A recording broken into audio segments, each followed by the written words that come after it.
It has been described as one of the impediments to HIV treatment and adherence. HIV-related stigma is at the heart of whether people go for HIV testing, access treatment, or adhere to treatment. Member of Parliament for Chiengi constituency, Honorable Given Katuta, noted the effects of the gaps in information dissemination on HIV stigma. Stigma is real, and it's not something that you can take lightly because it starts from the families. Families goes to the communities.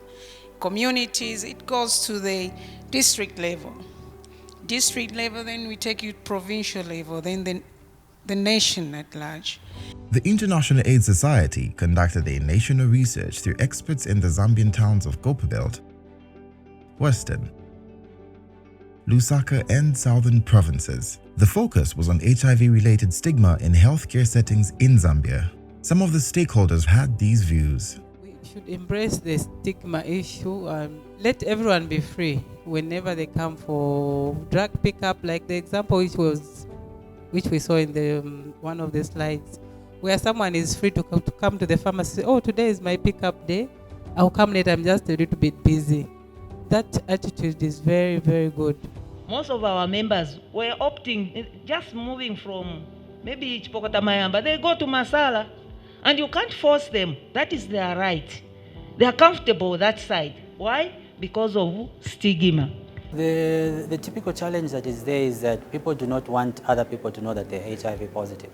So as such, the collection of services within the hospitals would entail that their colleagues will find out. And this comes with a huge risk of disclosure. Someone finds out that someone from the health facility is HIV positive, they disclose this information to third parties. So people fear for the disclosure. They do not want people to know their HIV status. It's even more pronounced within health facilities because there's a tendency to want to keep our statuses just to ourselves. We don't want other people to know. So it makes it very difficult for people to come out. And when people don't come out, they now start collecting their medication through other proxies. They collect their medication when no one is seeing. So you tend to have a situation whereby no one knows that they are on treatment. Instead of maybe accessing the medical services at their hospitals where they are working from, they tend to go to another clinic to access the services. That which will sweep out some of the connotation, some of the attachment, especially surrounds the culture, which have also an effect in terms of bringing out or increasing on the levels of stigma. So we need to face those things head on so that we are able to change, bring some bit of civility in a manner we look at certain information and be able to access that which is helpful for our health.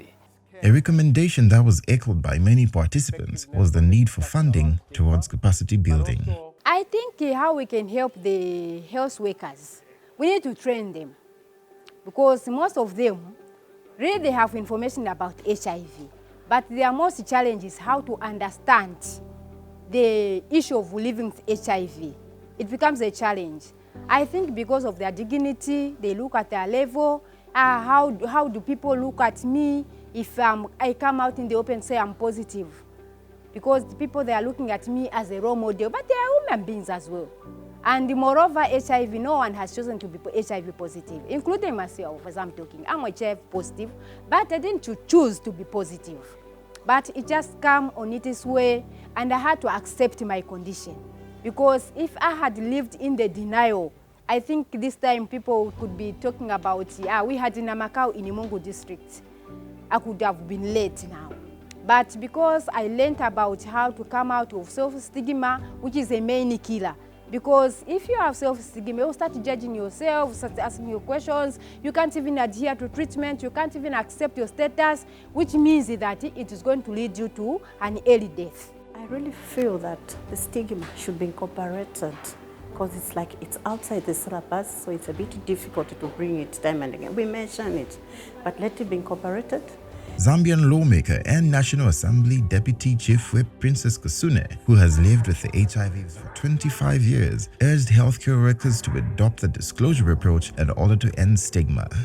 If you are HIV positive and you work in the HIV field, can you find the courage to come out and tell your story? Because there are very few experts who also find the courage to put a personal story to what they do. How powerful that would be, that you're a researcher, that you work with UNAIDS or with the International AIDS Society, and out of that you also have your own personal story of HIV. If you are infected with it, I would encourage you, and this is what we can encourage others, to come out there with all the expertise backed up with the human story. It is as powerful and it breaks so many barriers that maybe that those in the lab and in other places cannot break. The Zambian government, through its representatives from the Ministry of Health, Tendai Montali, reiterated government's commitment to stakeholder engagements aimed at ending HIV stigma in Zambia. The Ministry of Health, in collaboration with partners, has been working towards messaging and information and education on stigma and discrimination, targeted towards healthcare workers as well as the general public, to reduce stigma and discrimination.